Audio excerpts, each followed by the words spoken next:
Welcome to the A New Insight podcast, empowering and inspiring your journey to optimal health. Hosted by Dr. Supatra Tovar, clinical psychologist, registered dietitian, fitness expert, and author of Deprogram Diet Culture. Rethink your relationship with food, heal your mind, and live a diet-free life. I follow my guests' journey to optimal health, providing you with the keys to unlock your own wellness path. Tune in and evolve with us.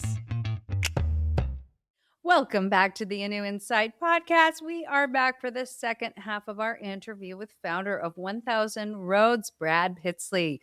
Brad gave us some really thought-provoking insight into how oxygen therapy changed his health, and I want to know a lot more. So just to kind of wrap up on oxygen therapy, give me a picture of how you found your way to, what you're using right now. Well, it was a lot of experimentation. I always joke I'm a recovering engineer. I spent 10 years of my early career at doing engineering work. And so I kind of built my own and tinkered along the way and figuring out what was working and what was kind of the weak link and continually upgrading to get to where we are today. And then at one point, the doctor who recommended it to me saw my improvement, and he asked me, he's like, would you start making them for my patients? And at that point, we kind of put together a goal of I wanted to make this more affordable and help more folks who had, were dealing with chronic illness and wanted to increase their health span.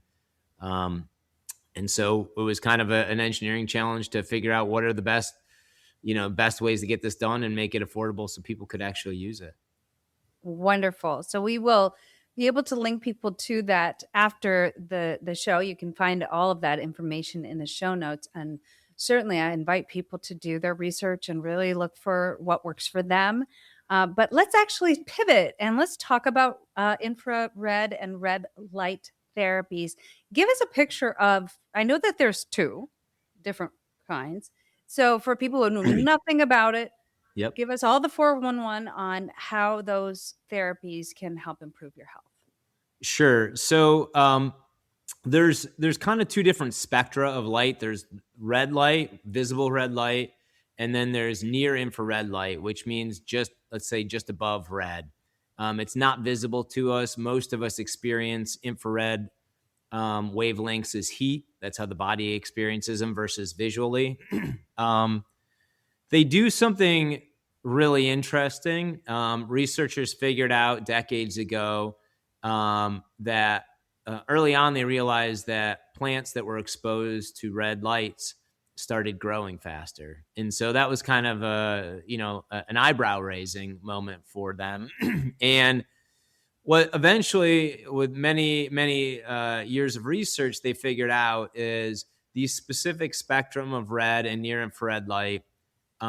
They penetrate our cells and they hit our mitochondria, which are, if you remember from biology class, they refer to those as the powerhouse of the cell.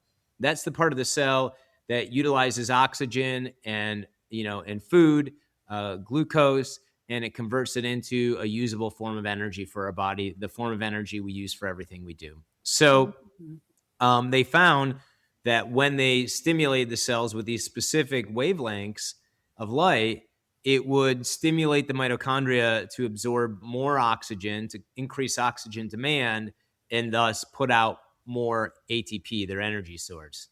And so that was the impetus for it. Now, there's been tens of thousands of research papers done on various frequencies and various benefits. And the nuts and bolts of it are, anywhere in your body it shines on the mitochondria, it's benefiting that. And you can hear everything from benefits for skin, anti-aging, it's anti-wrinkle, it will help with reduce scars, faster healing of skin, faster healing of, damaged tissue, whether that be muscles, tendons, fascia, etc., bones, even. Hair. Increased hair growth and hair health. You also hear about it for brain health, circulatory health, and just so many things, because as we were talking in our first session, at the end of the day, energy is the currency of our body. And if your cells have enough energy, that's not just energy to feel good. It's energy to repair themselves. It's energy to produce new healthy cells. It's energy to do whatever that particular cell is supposed to do at its best, whether it be your liver, your bone, your skin, etc. And so what's interesting is why we need it, I think. That's actually the most interesting story to me. If you look at the sunlight is full spectrum, meaning it's all the way from UV on one end of the spectrum, all the way through reds and infrareds. But when we move more and more to indoor, and particularly since we've moved to LED and incandescent lighting, we've And moved blue away. light? Yes, we've shifted the whole spectrum from the reds to the blues and yellows. And the reason for that is they're much more energy efficient. If you're trying to view something, that the blues and the yellows are much more energy efficient for your eyes. In reds and infrareds, which are experienced as heat is just a waste, from an energy efficient standpoint. No one's turning their lights on to heat their home. And so, not anymore anyhow. And so they've purposefully filtered those out. So we spend all this time indoors, and now we're, to your point, in all of these blue lights that we've all seen some of the health consequences of them. And we're not getting enough of these reds and infrareds. And these things were specifically, our body was specifically tuned to react to reds and infrareds. Both, it's a waking signal early in the day. It stimulates the mitochondria early in the day. And also later in the day, it's been used to help, I won't say melatonin production in the body. It stops the suppression of melatonin in the body. So it's a double negative. Very there. cool. Very cool. If you're, okay, this is just a personal question, but if you're surrounded by hydroponic gardens, are you doing better than most? With red lights? Yeah. You're getting some red light. That's good. Now, in order to get the benefit really from red light, it needs to be pretty intense. We're trying to mimic what the sun does outdoors, indoors. And so the way we do this with devices is usually when you use a red light therapy device, for most devices, you're relatively close. You're within, 6 to 18 inches, let's say, with most devices. Right. Because obviously, as you get further away from that light source, the power dissipates. Got it. So I'd have to be like sunning myself under my hydroponic garden. I'm just curious. Okay, continue. So let's really kind of explore what's the difference though, red and near infrared, and how are they used differently? Yeah, so really the difference is fascinating. It's it's really, to simplify it, it's how deeply they penetrate the body. So reds generally penetrate the skin and subcutaneous skin areas. And so they have a lot of their effects on collagen production. So that's why we talk about anti-wrinkle, skin health, just general youthful skin appearance. And then infrared can go deeper. It can go through our body. It can go into our organs, our brains, our bones, our connective tissue, and help there as well.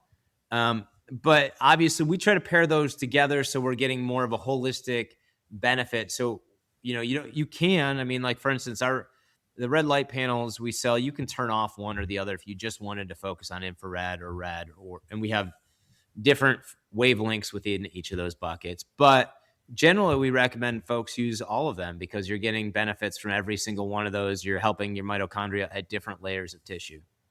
Got it. Okay, so did you gauge the effects of the exercise with oxygen separate from red and near infrared light therapy? And give me a picture of what the oxygen therapy did for you and what did the light therapy do? So I really approached everything kind of research first. I did a ton of research each time I dove into the Lyme disease, into the oxygen and the red light, because I just wanted to know what the heck it was. I wanted to take ownership for my health. And, I first started with exercise, the oxygen therapy, and I did that for probably, for quite a while by itself.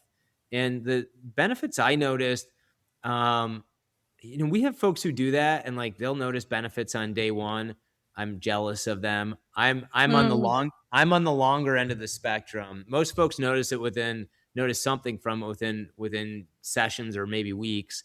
Mine was probably more like months. It was probably 3 months, and then I noticed I'm making this number up, but relatively, I had 57 symptoms and now I was down to 42, sort of thing, where it was like, when you have that many, you're just like focused on the things that are discomfortable right now. But I started noticing the first thing you notice when you do EWOT is you notice exercise is easier.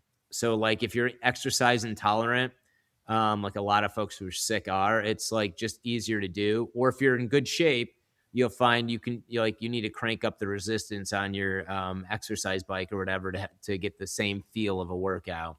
And that happens for a while. All of a sudden, you keep making jumps faster than you would if it was just exercise. But as far as like feeling better, really for me, it was energy and clear-headedness.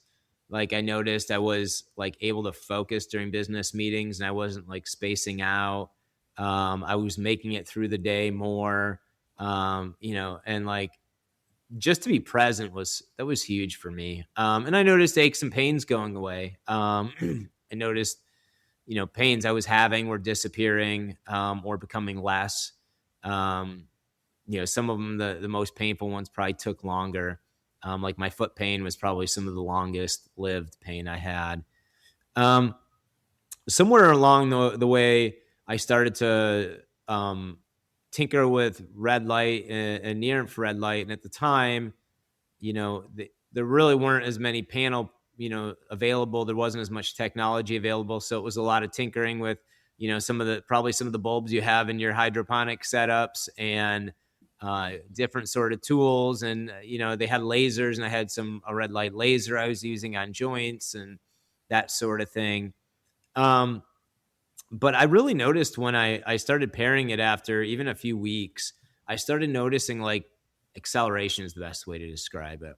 So the way I kind of describe the two working together is when you're doing EWOT, you're flooding your body with a massive supply of oxygen. In 15 minutes, you can take in as much oxygen as you would in like a normal full day. It's a massive amount because we're taking advantage of the synergies of all these physiological changes that happen in your body during exercise. You're breathing deeper and faster, your heart's beating harder, etc. And so your body's primed to take in this oxygen. And then you go under a red light like immediately after that, and you stimulate your mitochondria to demand more of this oxygen. Yes. That's right. That makes and so utilize much it. sense. Yeah. I get it now. I love that. Keep going. Yeah. No, that's that's really it. And I noticed that that was kind of my experiences. Once I added red light, really I noticed an acceleration in my symptoms going away and my healing journey. So that was pretty cool. It was a pretty cool moment for me because when you're sick, you're impatient. Oh, absolutely. Now, how do people sift through the variety of products out there? What do they need to look for specifically? Because you can see, like, there's this little red light mask you see advertised on your social media, that's, red light caps. And, I haven't seen much, but I probably will after we air this, a lot of little ads for oxygen therapy as well. And you guys might as well. But how do you find products? I know you have yours, but give people a general idea of what they need to look for with exercise with oxygen and with low light therapies. Sure. So exercise with oxygen first, that's pretty simple. You need there's some older folks who have done it without like reservoirs, and you can't really do it without a reservoir. The problem is the devices produce 5 or 10 liters of oxygen a minute, and you need like 50 or 60 liters a minute. So the only way to do that would be to gang up 6 different devices, and then you'd blow your wall outlet. So that's not a realistic solution for folks. So, but if you have a reservoir, you have a single device and you've got a buffer, which is that reservoir. So that's the first thing you look for. The other thing I think you need to look for when you do it is you need a high quality mask. We use a mask that's designed for exercise. It's really about the mask design, but also it has a valve on it, a two-way valve. One valve opens when you breathe in to bring in pure oxygen, and when you breathe out, it shuts. And another valve opens so you exhale into the room and not back into your reservoir and diluting the oxygen. And so you need to have a mask with that's not only made for exercise, but that valve needs to be made for exercise, so you don't feel like you're breathing through a straw. So that was as I mentioned, I tinkered early on. I was using different masks, and they helped for a little bit, and then I realized as my conditioning improved, like it couldn't bring me enough oxygen. I felt like I was literally breathing through a straw, and so you're limiting your exercise so you don't run out of oxygen, which is kind of anathema to what you're Mhm. trying to do. Mhm. How Red big are light. these units, by the way? They do take some room. Like I said, the reservoir is really the thing that takes room. It's about roughly 5.5 by 6 feet. And you put it on a stand. It's like a big balloon looking thing. The device is pretty small. It's like 18 inches by 24 inches by 9 inches sort of thing. And it's on wheels. And you don't have to put it next to the reservoir necessarily, but people normally set the reservoir up next to a piece of exercise equipment. Um, Mhm. or some folks don't use exercise equipment. They'll do, other like jazzercise or bouncing on a rebounder or something, or even we have people who are really sick who'll just use like one of those under desk pedal bikes sort of things. So it just Mhm. depends on your level. Red light's a little bit different. Red Wait, light, there, yeah. wait. Real quick question. If people don't have room for that in their homes, if that's like just not an option, they don't have a way to exercise using that, can they search and find centers out throughout the country that offer that? Sure. You can search. The term I would use is EWOT, EWOT near me, or EWOT near in your zip code. And you may find them. Oftentimes they're in chiropractic clinics, doctors' offices, recovery centers. So there's a variety of them. And we've had folks, I'm thinking about a recent customer who was traveling the country in an RV with her and her husband, and she had chronic fatigue and was motivated, and they set it up in their RV. So we've got folks who get creative. She would roll up the reservoir with the bungee cord up to the ceiling above her bed when she wasn't using it, roll it down. It's really the reservoir. So you know, it, it's like a balloon. So in essence, it takes a lot of room right before you use it when it's full. And then when you're done and it's empty, it takes up relatively less room. And Neat. the device, it's on wheels. You can move it around. You can put it in a closet, wherever you want to put it. So, Yeah. So it's not enormous and can shrink down so that it's that's not right. like taking like a 6 foot balloon and taking up half of your room. That's Okay, right. good to know. Good to know. Yeah, So you can go out, guys, and get this therapy from different kinds of clinics. You can Google it. But if you're really interested in having your own at home, it is easily, it'll easily expand and retract. that's right. And Okay.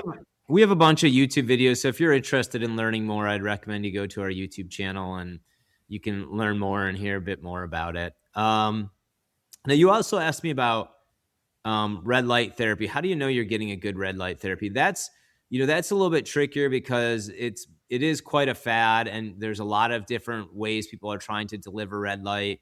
Um, the history of red light is when it started, it was known as low level laser therapy, triple LT, and they were using lasers. And then as LEDs became more advanced, we found we could deliver these benefits with LEDs, which are less powerful. And that's actually good. It leads to less skin heating and less potential cell destruction. So pretty much most of what you're going to find is not lasers anymore. There are some laser devices.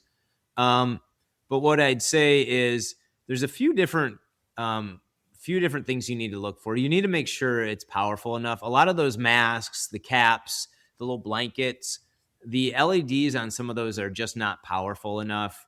We won't carry those because I don't believe they're at what I'd call a therapeutic dose.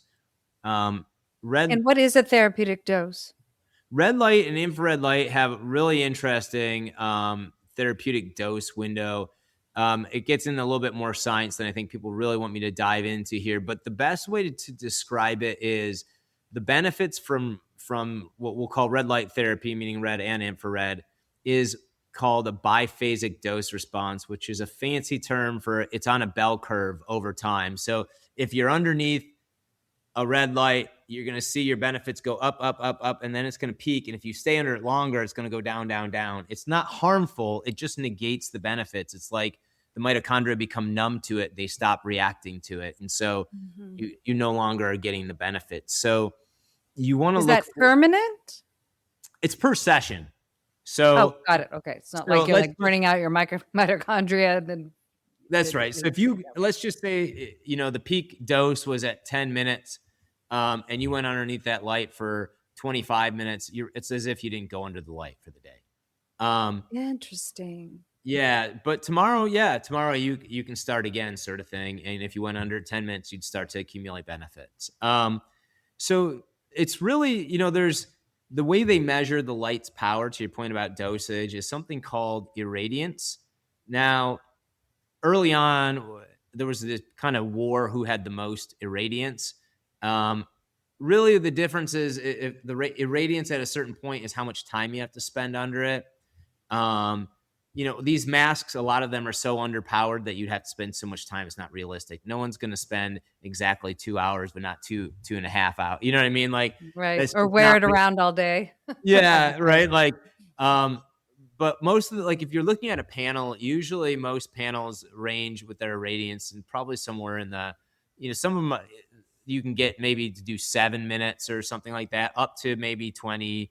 Maybe some of the lower powered ones, even maybe 25 minutes on the outside, I'd say, from what I've seen. But most of them are probably in the 10 to 20 minute range.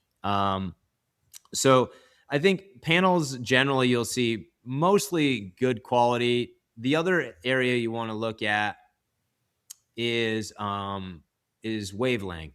So wavelength is the different shades of red and infrared, if you will. And as I mentioned, each one of those different wavelengths may target different depths and different cells in our body. So depending on what you're looking, if you're just looking for skin rejuvenation, reds will be, pretty good for you. If you're looking for overall health and wellness, you should add infrareds to it. You want to look at those. Different wavelengths have been studied for different benefits. What we tried to do when we made ours has 4 red wavelengths and 4 infrared wavelengths. So it kind of hits a spectrum of the tissue because we're looking for general wellness. We're looking at taking that oxygen folks just took in and doing EWOT and delivering it to all of the various tissues of the body and improving benefits. But it really, if you're looking for specific benefits, you can do a smaller window and look for those specific wavelengths that do that. Very cool. Are there any, misinterpretations? Is there misinformation out there on either one that people should be wary of in terms of people making certain health claims if they're selling a product? Well, I will say there are a lot of folks out there that are very aggressive on health claims. I've seen that. We try to be data first and the science first. Put the research on the page we talk about so people can see what we're talking about, which I think is important. I told you I like to research when I was using something for me. So yeah, you'll see that. I've heard claims about it doing things that is maybe a stretch a little bit here and there on some of the things, or like what? There's a lot of talk about it with hormone health, and I've looked at some of the research. There's some promising early research on it, but I can't tell you for certain that's going to, it's going to be a night and day for people's hormones. For which one? Oxygen or red light? Red light. Mm-hmm. Okay. And then, in the oxygen world, it's not really medical claims. It's more hyperbole that I saw in there, just like people talking with a lot of marketing hyperbole. And I always kind of joke, truthfully, I'm like, the hardest part about oxygen isn't trying to come up with benefits. It's that if you really describe all the benefits truly, it's like, it's kind of shocking. It's almost unbelievable. That's the marketing challenge, is like picking them because it's good for detoxification. It's good for cellular repair and mitochondrial health and anti-cancer and anti-inflammatory, so there's just too many of them. But in red light, I find there's a lot of folks out there.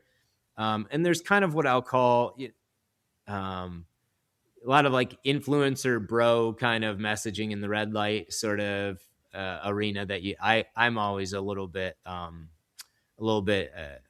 we definitely try to steer clear of that kind of mentality. So you just have to be careful. Influencer bro. I love that. That's great. So what if you were to look at price ranges, what are people looking at in terms of like kind of the gamut in price range between the oxygen therapy and red light therapy? How much would to get a good Yeah. unit for both? What are they Yep. looking to spend usually? So as I mentioned, when I got into EWOT, they were selling them for $5,000 to $25,000, and you can still find those around the internet. Some of the companies that have been around a while have been doing that. Even some newer ones are doing that. We kind of took a different position that we thought we didn't need as fat of margins. If we brought down the price, we could sell a greater volume to people, and we could have people put it in their homes where they could benefit more. Our prices are, in the range roughly $2,000, $2,500, a little bit less than that. You'll see for our units. So I'm not telling you it's cheap, but it's much more affordable, and it's a one-time. Is that for both? No, that's for EWOT, exercise with oxygen therapy systems. And, it's a one-time purchase sort of thing, which is what's cool about it. You'll have it for years. And then as far as red light, it runs the gamut. I think there's a lot of overpriced stuff out in the market. So price isn't necessarily a good indicator of quality. I was just looking at somebody's lights the other day, and they were doing one of these things where, hey, it's normally $8,500, but if you join our webinar, it's $5,000. And we were looking at the specs of the lights, and we're like, that's not but that's kind of their business model. But I think you're definitely going to be talking, depending on the size of the light. Now that's the other thing. Like, I'll give you an example. For us, we have 3 different sizes. We have one that's for spot treatment that's about this big. And then you can kind of see in the background, we have a couple larger ones, and those are like for full body or near full body treatment, which is more systemic benefits and wellness, which is probably what we sell more of. Those you're definitely talking, our smaller ones, $12.99, and our larger one there is $28.99. And those are really good prices in the marketplace too. We've tried to make ours affordable. But you will see, normally, like I'd say, like our larger one, I've seen people charging for similar ones, $5,000 and $6,000. So it really spans the gamut. You want to look at the quality, but you also want to look at the company behind it, because I've had some horror stories of just, does the company back their products, and can you talk to someone? Because I know in our business, a lot of our customers, it's a high consultative sort of situation. They want to know, they have questions, they need help. Like me, when I was brain foggy, I wasn't going to read an instruction manual. I was like, somebody just tell me what to do, sort of thing. So, and I would assume too, you could go to centers if you do some research and make sure you're doing a quality check. Usually centers, if you're going, a lot of them will have good quality ones. I can't say across the board, obviously. Even some of them have the next step up, something like a red light bed, which is kind of like one of those tanning beds, but they use red lights where you'll lay in and it'll get your top and your bottom at once. Those are cost prohibitive for most home use. They're like, $25,000, $50,000. Yeah, and they're huge. They're huge. It's like a giant tanning bed, you guys. Do you really need that in your house? I don't know. So give me like 2 sentences on how those 2 therapies change your life. Yeah, it's been transformative. I have my life back. I have 99% back, where Lyme no longer affects me. I've moved on, and it's amazing. That's amazing. That's amazing. Yeah. Oh my gosh. I have friends of mine with Lyme disease, and I'm going to have them listen to this podcast. That's incredible. So how can people get a hold of you? Give me your website. Yeah, the easiest way actually is we have a vanity website, bradtalkshealth.com. And if you go there, it'll forward you onto our website. and you can learn all about it. Yes. And Brad, you did some talking health today. I really appreciate it.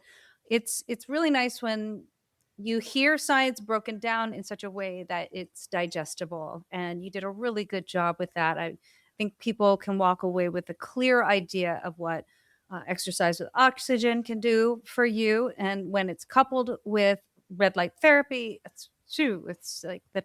Yeah, you are cooking with butter. Thank you so much for coming on, Brad. Thank you so much. I appreciate it. Yes, and thank you everyone for joining me on the A New Insight podcast, and I will see you all next time.